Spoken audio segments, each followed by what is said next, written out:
Bienvenue à tous dans cette vidéo Train Controller version 9 sur le sujet des signaux où je vais aborder le thème de repasser un feu au rouge à une position ou un endroit donné.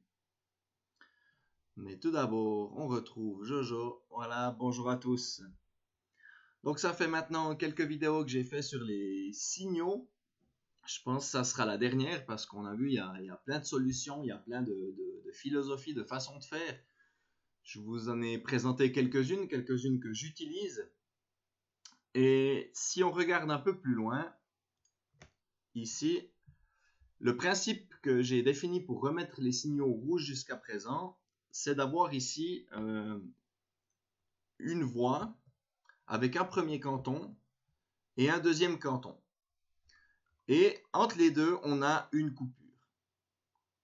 Ensuite, on a un signal qui est placé à un endroit dans le premier canton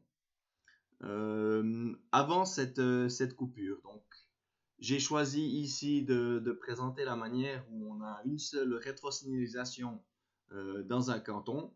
On peut très bien le faire avec deux ou trois, c'est égal.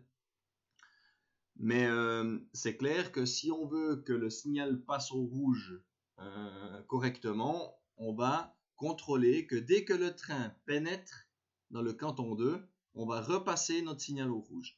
Si je démontre ça ici dans cette petite animation, on pose notre train ici, on démarre le trajet. Une fois que le trajet est démarré, le signal vient au vert. Le trajet sur le canton 2 sera réservé. Et dès que le train passe la coupure et active le canton 2, enfin que la détection est activée sur le canton 2, mon signal passe au rouge. Et là, j'entends, vous allez me dire, ben, c'est vrai que si on est dans une voie de gare, puis qu'après le signal, il y a un aiguillage, dès que le train passe l'aiguillage, le signal est remis au rouge. Donc ça se passe peut-être trop vite. On aimerait bien peut-être que le signal repasse au rouge plus tard. Donc si on veut configurer la mise au rouge à une distance qu'on définit après cette même coupure ici, c'est possible, il y a plein de façons de le faire. Une pourrait être de faire ceci, de poser notre train, de le démarrer, ça passe au vert, on passe la coupure dans le deuxième canton, notre signal est toujours ouvert, et dès qu'il arrive à une distance L qu'on a définie, notre signal repasse au rouge. Donc c'est ça qu'on va faire en petite démonstration. Sur notre petit TCO, on va utiliser ici ce signal et on va essayer de remettre notre feu au rouge quand on est à peu près au milieu de ce canton ici. La présentation étant faite, nous allons retrouver le logiciel Train Controller pour essayer de faire ceci. Et je vais enlever ma webcam comme d'habitude pour la démo. Donc ici, on va se mettre en mode édition. On va déjà regarder ici notre signal, comment il s'appelle. C'est aussi pour ça que je dis toujours qu'il faut essayer de mettre des noms qui veulent dire quelque chose pour nous. Donc signal principal de feu externe. Ce signal marchait jusqu'à présent comme je vous l'ai montré dès que ici on a le feu vert et que notre canton 5 n'a pas de train, il est remis au rouge. Donc ce que je vais faire simplement ici, c'est par exemple enlever cette logique qu'on avait jusqu'à maintenant, en enlevant cet élément-là, et en gardant uniquement le feu vert. Bien sûr, ici, on peut mettre plein de conditions, les aiguillages, l'itinéraire actif, etc., etc. Mais restons avec ceci pour le moment. Au niveau de notre canton, on va ici définir un marqueur d'action. Marqueur d'action qui est bien sûr utilisable uniquement en version Gold, je crois. Je vais mettre ici à mon canton une distance de 300 par exemple, pour qu'on puisse bien voir en simulation les marqueurs bouger. Donc à 300, mon marqueur va s'appeler remise feu Saint-Imier voie 2 rouge. Ceci étant fait, j'ai cliqué un peu trop vite. Revenir dans mon éditeur de canton, double-cliquer sur mon marqueur d'action. Donc vous l'avez tous vu, j'ai mis ici le nom au mauvais endroit.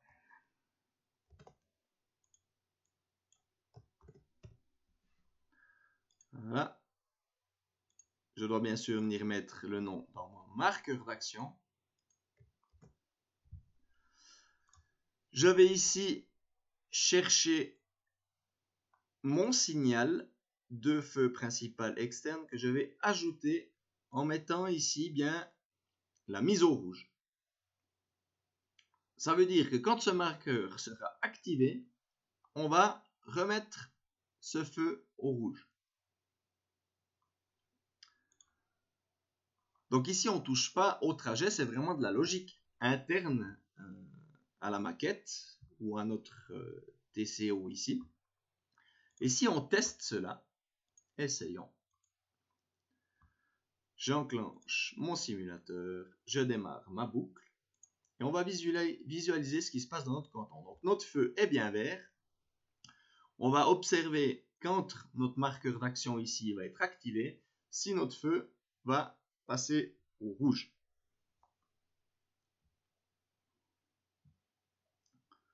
Donc notre train va arriver sur notre canton 5, le feu est toujours vert. Avant, il avait déjà passé au rouge. Mon acteur de freinage est activé, le marqueur d'action est activé et le feu repasse au rouge. Donc c'est bien ce que je voulais faire ici. C'est que quand le train arrive et est détecté sur le canton, contrairement à ce qui se passait avant où ça passait directement au rouge, mon feu reste vert et dès qu'il arrive sur le marqueur d'action, c'est lui qui va donner l'ordre à notre feu de repasser au rouge. Donc je vais remettre ici mon train en position et repasser en mode édition. Si maintenant on a plusieurs conditions pour repasser au rouge, par exemple qu'on aurait un signal 3 feux et qu'on aimerait repasser au rouge uniquement quand c'est vert et on n'aimerait pas repasser au rouge quand c'est vert-orange par exemple, on a ici dans notre marqueur la possibilité de mettre une condition. Une condition, on va retrouver ici nos éléments, signaux, signal principal de feu externe. Et ici, on va tester que si notre feu est vert, je le repasse au rouge. Si il est rouge, l'ordre ne va pas être donné. Donc, on va tester ceci, si ça fonctionne. Non. Je redémarre mon simulateur, je libère ma voie, je vais fermer celle-là là, et je redémarre ma boucle. Mon feu est vert. On va voir cette fois que quand on pénètre sur notre canton, qu'il devient rétrosignalisé en rouge, mon feu va rester vert. Voilà, mon feu est toujours vert. Et quand le marqueur d'action va être activé, c'est à ce moment que mon feu va passer au rouge. Voilà, mon feu passe au rouge. Et on voit qu'on est contraire à la fonctionnalité interne des signaux train controller parce qu'on voit ici notre signal interne qui est rouge, qui est vert et mon signal interne ici reste vert jusqu'à ce qu'on atteigne ici notre marqueur d'arrêt.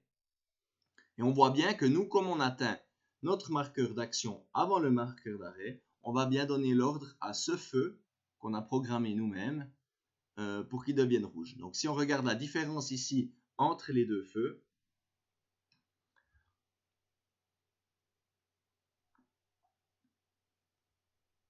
on verra que quand notre train pénètre dans le canton, ça va devenir rose, que quand notre marqueur ici d'action va être activé, celui-ci va devenir rouge, et quand le marqueur d'arrêt va être activé, c'est celui-là qui va passer au rouge. On verra qu'ils sont bien décalés, parce que notre marqueur d'action est à 300 mm et notre marqueur d'arrêt à 400. Voilà pour cette petite vidéo.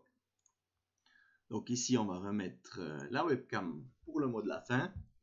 C'est ce que je voulais montrer dans cette vidéo, de pouvoir en fait retarder la mise au rouge d'un signal par rapport à une distance, à un endroit où l'on veut, sans devoir penser à faire nos coupures correctement et à positionner nos signaux correctement par rapport aux coupures pour qu'on ait une logique simple qui nous permette de repasser les feux au rouge. Donc, il y a plein d'autres méthodes. Il y a aussi des méthodes avec des signaleurs, probablement, qu'on peut faire ça. Ou d'autres. Les possibilités, vous le voyez, sont presque infinies ou sont très grandes. À nous de choisir le chemin qu'on veut suivre pour arriver à notre résultat. Voilà, j'en aurais terminé pour cette courte vidéo. N'oubliez pas le petit pouce bleu, ça fait toujours plaisir. Abonnez-vous pour suivre mes petites vidéos sur le train en modélisme. Et à une prochaine. Bye bye à tous.